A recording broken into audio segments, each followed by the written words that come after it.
All right, so welcome back to the channel. My name's Kevin. I'm Tarsha. This is Conversations with the Crawleys. We have conversations about faith, family relationships, and we do recaps, reviews, and commentaries on some of our favorite shows. This one is all about Krysten and Mitch from Married at First Sight in San Diego. So listen, help us, help you, help others. Hit that like, hit that subscribe, request notifications, share, and do all that, right? Let the algorithm know you liking what you're seeing and what you're watching. What you're seeing. You're liking what you're seeing. Wow. And get on those membership vibes. Consider becoming a member. All right. So, Krysten and Mitch, she meets with her sister-in-law. Or, excuse me, with his sister-in-law, with Mitch's sister-in-law. Who if you remember from like the first episode, she was like, yeah, me and Mitch, we had problems from the beginning. So Krysten's trying to get some insight and some input. She's like, what am I dealing with here? How did you move past where things were? The sister-in-law does give her some insight and says that one of the challenges with them was that he does not think about how things will be taken. That he kind of just speaks and how he presents things is how he presents things without any thought of, and I would say kind of almost the emotional intelligence of how is this going to be received? How can I cushion it? How can I bring it into a space where I get my point across, but I don't offend someone, just being very blunt, right? The sister-in-law says also, don't delay in saying what you want. In other words, listen. Get it out. You got to push back. You can't just sit there and hope that it's going to get better. You got to put your foot down on some things and say what you want. Say what you got to say. And make sure he's aware of it. Mm-hmm. Because if you've been this person all this time, yeah, and you've been single, there's no one to challenge. Right. And no one to challenge your thought process, no one to challenge how you're acting out in the world. Mm-hmm. And so only way you recognize that is when you have someone in your life. Yeah. And so I think she's still struggling a little bit to find her voice, because when you want to make something work, you kind of like, you hold back mm-hmm. because you want the best. Right. And you don't want to cause a lot of grief or a lot of arguments. There are things that she likes about him, and she doesn't want to rock the boat too much. Because also I think in the back of her mind is that this man told her almost day one, I'm not sure I'm attracted to you, essentially, right? Essentially. So all of these things I think are playing to where she has, like you said, is trying to find her voice. And I think his sister-in-law kind of gave her some things as far as, okay, you got to step up and say what you got to say, because it's your life. You gotta speak up. So they do meet with Dr. Pepper. And so, Dr. Pepper's like, okay, where are we at? How are things going? What have you? Krysten says that she kind of, she brings up his contrarianism and his environmental stances and activism. Yeah, I had to look up that word. Yeah. I meant to bring it in here so I could read it. So basically, he takes the contrary position on a lot of things, right? Right, on morals and things of political natures, mm-hmm. and tries to make sure that moral compass is so centered on getting things done, but it could totally be so focused on mm-hmm. making sure it's correct that it's just, I was looking at it like, oh, this is a thing? Yeah. It's truly a thing. Yeah. So she, because Kristen's like, she feels guilty sometimes about getting her iced lattes. I was like, what? Because it's not, if she goes to Starbucks, she's not having them put it in her reusable cup, right? Yeah, because at first I was like, what's wrong with the ice? Because even Dr. Pepper's like, I'm waiting for the punchline. I thought there was going to be something, and I didn't know if the latte milk was hurting whales off the coast. I'd rather her say it because I don't use my reusable cup when I go into places I frequent. Right. I was like, what? Are you saying something in code? So they kind of deal with that. And then Dr. Pepper's like, okay, what else? What else is going on? And she's like, well, there's still this unresolved issue related to what Krysten wants to do as a business, which is flipping houses, right? Taking in many times old, decrepit, or even just, houses that are below value, and remodeling them, doing whatever to get them back up to, where they are. And he takes the point, well, it has, to do with the environmental and the social justice and classism and all the other isms. And she's like, I hear that. She's like, I want to do reuse furniture or whatever. In other words, it sounds like she's looking for environmentally sustainable furniture, whatever it might be, right? So she's like, I still can incorporate some of your ideas and what you're active about, but this is what I want to do. And he starts going into, well, there's a dark side to everything that we do, right? Which I thought that was going to give him some clarity that since there's a dark side to everything we do, why are we so adamant that you're going to change the world? Right. Now, it does take one person and then another person adding on to that. But we have to realize that it is so entrenched. California, to live there is expensive anyway. Yeah. And so you're going to leave a house that's worth $400,000, $500,000 undone where no one lives in it. Right. Or give it an opportunity to do something with it so that someone can live in it. Right. And that doesn't mean because they paid $800,000 for it that they're affluently rich. Right. They just work. Those are the blue collar workers who can get in $800,000, a $900,000 house in California. Yeah, people are finding ways. So yes, people are renting. People are doing all. Here in Phoenix, we're seeing an increase in rents, an increase in home values, an increase in mortgages, all of those fun things. Well, and homelessness. Yes. And companies buying apartments and then deciding they're going to renovate them. Yeah. Tell their people who are occupying that they have to leave. Shame on you, Zillow. And they're losing their place. So I get his frustration and his anger. I do. I get he's trying. He's like, I need to find my stitch to do it, but it's not attacking your spouse to get it done. Yeah. It's going to, I'm going to say it, going to your city council. It's taking your frustration out on state legislators. He would be perfect to be a lobbyist for the environment. Yes. And taking on those people who can make changes so that when citizens are trying to do something for their community, it's effective in the right way based off of the law. Yeah. So Dr. Pepper asked her essentially, can you deal with someone who will always be pointing out the dark side of things? And Chris is like, I don't know about all that. I don't know if I can do that, right? Because she's like, okay, will things get worse as far as kind of your environmental tack? And he's like, probably, yeah. He's like, because right now I recognize that in this apartment there are things I really can't control. She's like, okay, what does that mean? He's like, well, paper towels. We'll do away with paper towels. We'll just have cloth. She's like, okay, that's good. But then that means that I've got to wash those more frequently. And that doesn't do well for me. And so he's like, we can have a system. Right.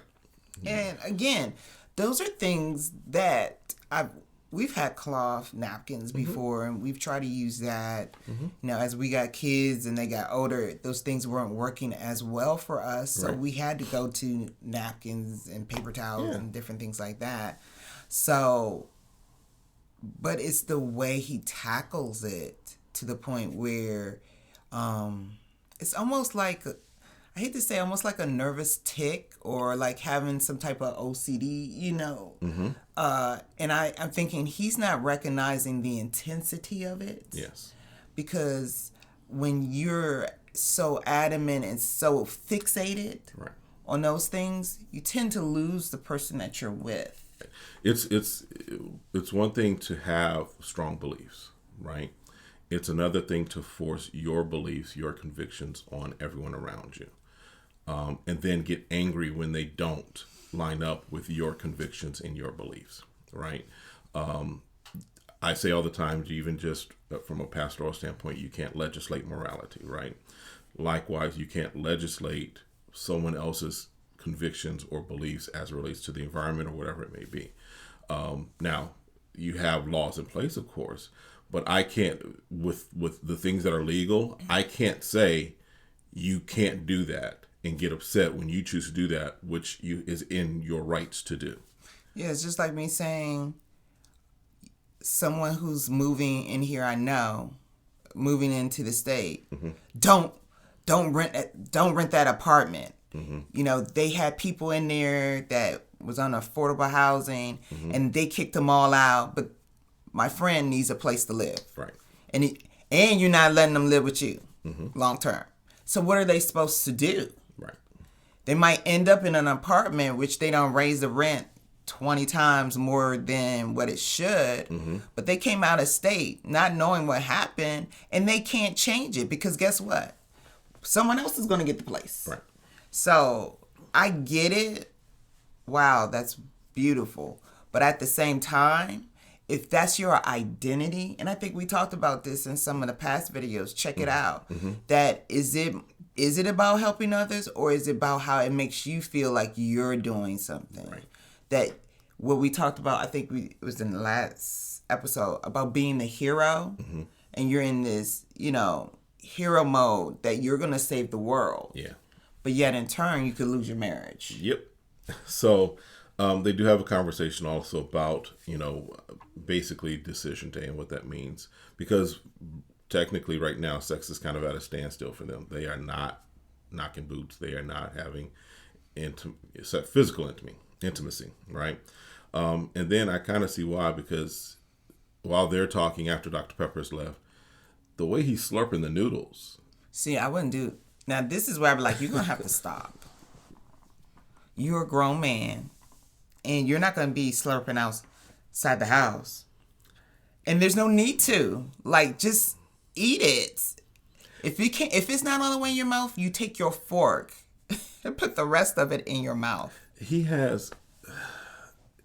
It's almost like there are elements to him that never matured, that never grew up. That's the behavior I would expect from a 3 and 4 year old, right? And if that sounds extreme, that's the behavior I would expect from a child. There's a lot of adults, depending on where their trauma is, True. haven't grown up, and we can see it throughout. True. Our cast of Married at First Sight. Yeah. So you're right. Wherever our trauma hit at the age we were as a child, then that's the person we're typically meeting. Or find at a base level at times. Find at a base level at times. So then he has a conversation with her sister, right? And he brings up, again, just kind of, the sister's privy to the fact that he was kind of like, I'm not really feeling you at the beginning. And she's like, so how are things now? What have you? He's like, oh, we're good. I like your sister. I think she's attractive. By the way, I think she's more attractive when she wears her hair completely natural and no makeup. Which is a compliment in the fact that you want someone with natural beauty, right? But then he turns and asks, how can I get her to not wear as much makeup and wear her hair natural?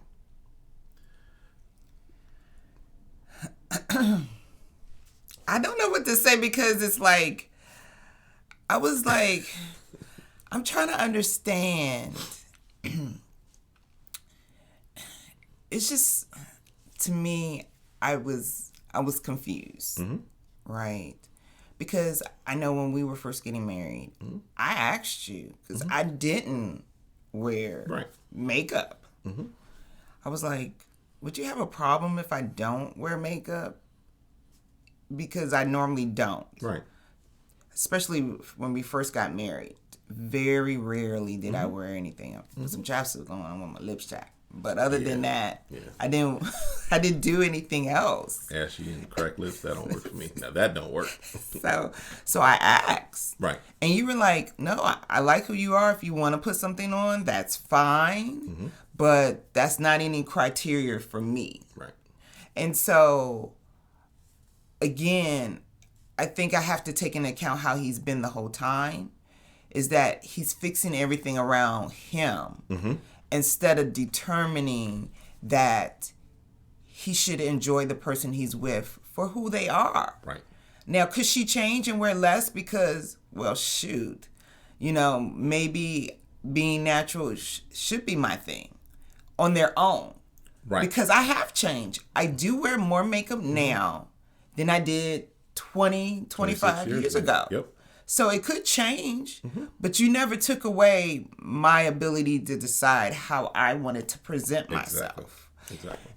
So I was like, I don't think you should be telling this to her, but I know this was so important. He had to feel like he had to get it out and say it to someone. And again, in the context of this, we're talking about a man who day 2, essentially, they got on the honeymoon. And day 2, well, even if we were honest, at the honeymoon, he was kind of, at the wedding, he was kind of talking about, I thought be a little more natural, not as much makeup. So he's saying this day 1. Now, granted, he was saying that to the camera, to the producers, but as we find out a little later, some of the other couples, he mentioned it to some of the guys. People, right? Some of the other guys have said they've heard that. He probably mentioned it to the other guys, right? So. And this is a man who basically told his wife that I'm not attracted or I'm not feeling you initially, right? So all of that now is like, okay, so you're trying to change somebody again. And so the sister's like, interesting. And then, she was honest about how she felt. Yeah. She's like, you don't want to go this way. Especially at the beginning. Mm-hmm. Because she says, that's wonderful. Mm-hmm. Every man should think that their wife, without anything, is beautiful. Right. But she also pointed out that pointing out that, excuse me, this is not about you. Right. Her wearing makeup is about how she wants to feel about herself. Yep. And having the self-confidence she needs when she goes out the door. So don't think because women put on makeup, it's to attract you. Yeah. So she was able to articulate very well to him. First of all, It's not about you. It's about what she wants to do and how it makes her feel confident in herself. Second of all, you didn't like how she looked before, so now you're going to come back around to this and then tell her, you know what? I just don't want you to bathe. And I'm being extreme. Right. It's like, I don't want you to wear any makeup. I want you, I love it where your hair is natural and everything like that. Don't put nothing on. And she's like, that's not going to work either because you already had the issue about liking her. Mm-hmm. So I would chill out, rethink. And I think what she was really trying to get to him is like, think about why this is necessary. Why this is important to you. Why this keeps coming up. Why does this keep coming up? Right. And he was like, okay. So he didn't become defensive. Mm-hmm. He wasn't like, well, because of this and this and this. He was just listening. Mm-hmm. So, and then it just kind of ends. Yes. Right there. So then they all are going to all the couples are meeting up, like at a pool or whatever. And so the sister evidently hipped Krysten to the conversation on the way. So Kristen's talking to Morgan about, this is what he brought up again, right? Yeah. And you can see that visibly she's ticked. Right, she's upset. Yeah. So they're kind of talking. Dr. Pepper comes out a little later, and so he recaps his conversation with Dr. Pepper. I'm sorry, before Dr. Pepper comes out, though, he brings up, they're talking kind of all the couples are there. He brings up the meeting that they had with Dr. Pepper. And others kind of bring up, it was as if the producer said, hey, mention this, because some of the other couples bring up his desire for a more earthy look from Krysten. And Krysten might have been going around telling everybody what he said. It's true too. That's what I was kind of thinking, because she was upset. She told Morgan. And maybe Morgan told everybody. Because Morgan's so great at keeping secrets. But we don't know that. But he was acting as if he was unsure if he's ever said it. He was trying to make like, did I say that? Did I say that? Because even in the scenes that we seen, we never saw him say it to a person other than producers. Other than producers, like, your inner voice. The aside, whatever, right? So I was like, I don't think he said it to everyone, that based off of what we saw. And I think it was Nate was like, nah, I heard you say it. And Nate, he'll tell the truth. Like, if it was on camera or off of camera. Nate is real. Nate is like authentic. Like, look, I'll call you out on your stuff. I don't care who you are. Justin was like, yeah, you said it, bro. And then I think Miguel's like, nah, I never heard anything contrary to that. And so he was like, okay. Yeah. And this is my point. What's your point? And this is what I was concerned about, is that he did go to the sister asking, like, how do I talk about this, blah, blah, blah. I felt like she gave him some information for him to think through some things. And because he didn't mention to her, I was hoping the sister-in-law allowed him to bring it forward or not to bring it forward. Because if your brother came to me, if I talk to your brother and I'm saying like, oh, I don't care about this and Kevin, and then your brother talks to me enough to make me think maybe this is something about me, it's not giving me the opportunity to fix it internally, because some realizations like maybe this is just me and I need to work on this. And so I feel like he lost his opportunity, because potentially, since he still didn't say anything to him, it could be something like, I need to really work on this and figure this out. So he didn't get the opportunity to say, yeah, I am still dealing with this. I try to talk to people about it and I can't overcome it, or I am going to overcome it. You know what I'm saying? You know what I'm getting at with that? I hear what you're getting at. However, we have to look at the context. Again, the context is the sister already knows that day one, day two, he intimated that he didn't have an attraction towards her, right? This is different than, let's say, our situation where my brother has known, we've known each other for years. You've known my brother for years, right? So in this situation, the sister doesn't know him except for these past few weeks. She's already heard of a couple of red flags from him or about him from her sister. So now here's an issue that thought was squashed and is now brought back up. I don't blame the sister for saying, hey, Krysten, that issue that you thought was done, he's bringing it up again. So I don't blame her for that. I think that that's well within what I would expect.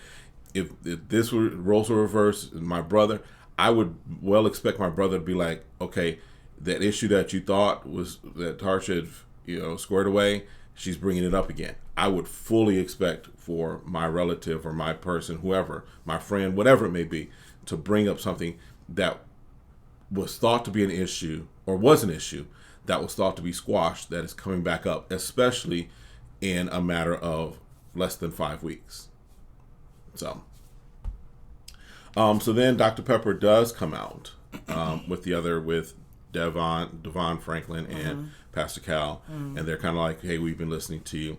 And so Dr. Pepper asks the question, she says, are you very attracted to her? His response is, yeah, I'm attracted to her. And everybody's picking up on, you can't say you're very attracted to her. It's just one little word, 4-letter word, because the way he said it speaks volumes, right? Well, and she brings out what I'm gathering, and I'm feeling like all my associates are gathering, that you're not overly attracted right to her. So what does that mean for you? You know? And he was like, well, I feel cornered and embarrassed because I'm put on the spot about what I've been thinking. Right. So, and she's like, I get that. Then she makes the statement as far as, kind of like in your marriage, hopefully you all can find enough attraction. And Kristen's like, well, time out.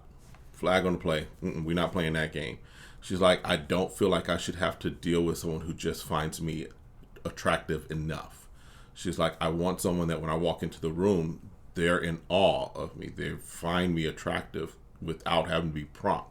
And she's like, why are we celebrating this man who with professional help is making some progress but still not making progress? When is enough enough? And I totally agree with as well. I have what she just said was very well spoken. And she's right. You don't have to put up with it At all. You don't have to accept that you are attractive when you have makeup on, but you look like the dime piece when you don't have anything on. Right. And if he wasn't very clear with the experts about, I need someone that's totally natural, I think, again, we don't understand ourselves to realize how ingrained we think. Because we think, I can get over that, or I can change my perspective on that, and think you can do it on a dime. Yeah. And a lot of these experts, when they put you together, they have the expectation that you're going to start bending and compromising, and that this is going to happen. And it could, but it makes good TV when you don't. Right. And I think this is the case here, where someone has to say, this is my deal breaker. I need someone to say, you're knockout gorgeous with and without makeup, because I'm refusing to make any more changes to be married to you. Right. And I agree. Now, are you going to make some changes that's going to come naturally? Yes. Absolutely. And you can overcome some things, but when, like you said, we're talking about something that didn't start off well, and we're still lingering with that. Right. And I am happy for him. Oh yeah, we are getting better, but it doesn't have to be with me. And that's what she's saying. Yes. And she's not getting any reassurance based off all the things she had to do. Right. Because she's making, I feel, she's indicating, I'm making all these sacrifices, and no one's like, girl, you really hanging in there, Right. Because she makes a statement. She's like, she came in this confident woman who is secure in who she is, and now she's confused about herself. So now being with Mitch has caused her to maybe lose a sense of who she at least thought she was before she came into it, right? And I don't think because I don't think in 5 weeks someone can totally make you, if True. you are truly confident in yourself, True. I don't think anyone can make you lose that. I think you could start thinking differently. Like, man, maybe I'm not taking in aspects of life. Right. Because we live in a bubble. We go to the same places. We don't go too far from our home. We have the same friends. We all say the same thing. So now, is her life enlightened by some of the stuff? I'm thinking that happened. Okay. More so than her losing herself or feeling like she's not as confident. I think it's more like her lenses has been open more about what's going on in the world as a whole. Right. But if she's confident in herself, I felt like what she said was a confident statement. Yes. So he, I feel blindsided, right? Alexis and Justin had the statement of the night with that. They were like, he wants somebody with dirty feet.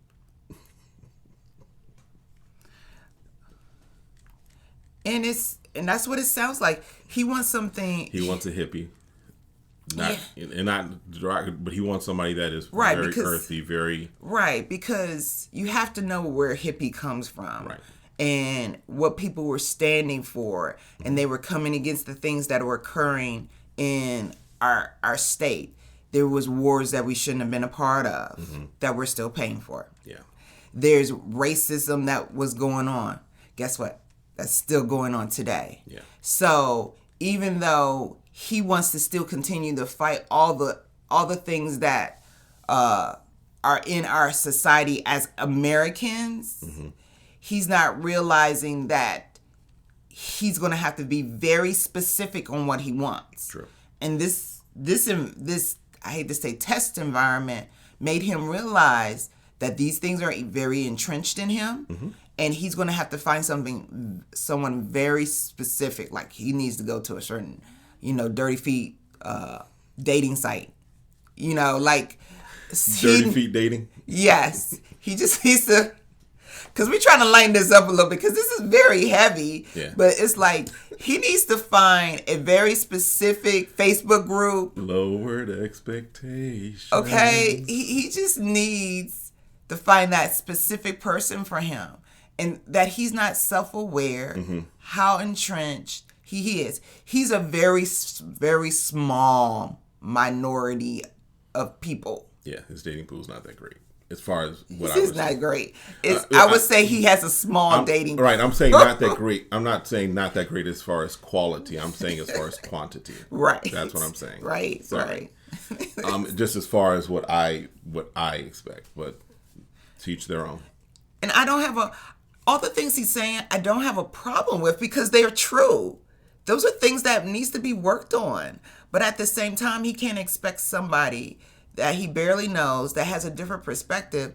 I'm going to convert her. Right. She's going to be my first convert for my compound of how we're going to live this life of earthy sun surfing, and it's not going to work that way. Yeah. All right, well, look, that's it for this one.